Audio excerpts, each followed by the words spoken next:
Pernah nggak sih kamu baca buku, ikut webinar, atau nonton video edukatif yang super menarik, tapi keesokan harinya, semuanya seperti menguap dari kepala? Tenang, kamu nggak sendiri.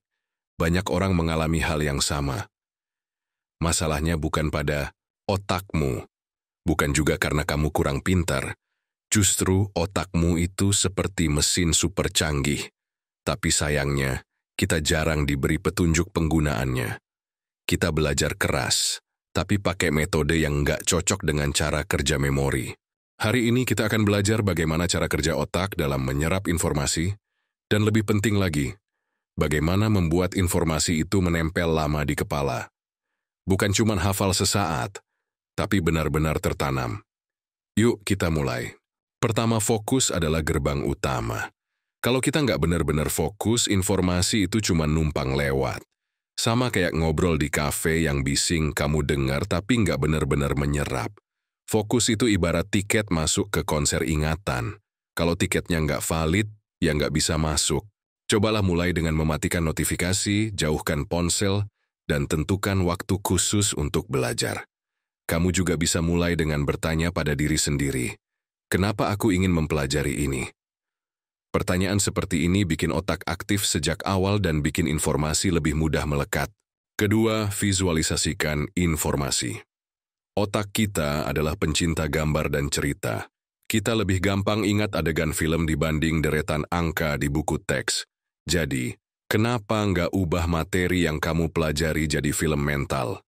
Misalnya, kalau kamu belajar sejarah, bayangkan peristiwa-peristiwa itu seolah kamu ada di sana. Atau kalau kamu belajar tentang tubuh manusia, bayangkan organ-organ seperti mesin kompleks yang saling bekerja sama. Semakin jelas gambaran di kepala, semakin kuat memorinya. Ketiga, tulis, jangan hanya baca. Menulis adalah cara paling efektif untuk memperkuat koneksi informasi di otak.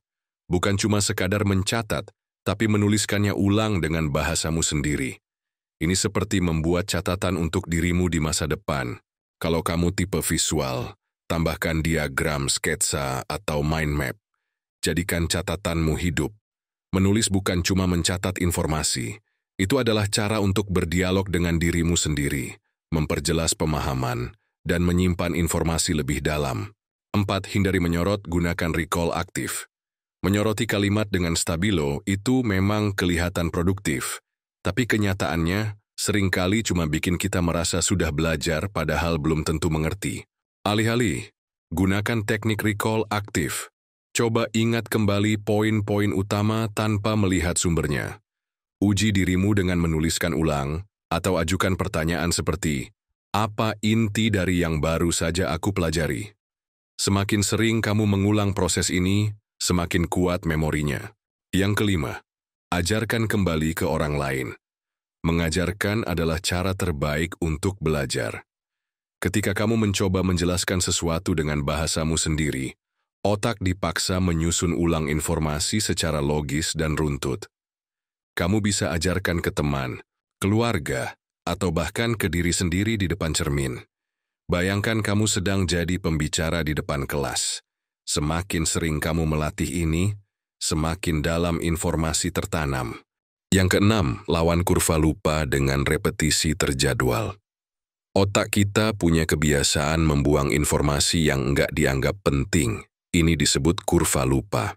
Tapi kita bisa mengakalinya dengan pengulangan terjadwal. Coba gunakan aturan 5x5. Ulangi 5 kali di hari pertama, lanjutkan dengan 5 menit setiap hari selama 5 hari. Terakhir, ulangi seminggu sekali selama 5 minggu. Setiap pengulangan memperkuat jejak memori, seperti jalan setapak yang makin jelas karena sering dilewati. Sering lupa bukan berarti kamu gagal. Itu cuma sinyal bahwa metode belajarmu butuh upgrade. Dengan 6 strategi ini, fokus, visualisasi, menulis, recall aktif, mengajar ulang, dan repetisi, kamu bisa bantu otakmu bekerja lebih cerdas, bukan lebih keras. Bayangkan jika kamu bisa mengingat 80% dari apa yang kamu pelajari, bahkan berbulan-bulan setelahnya.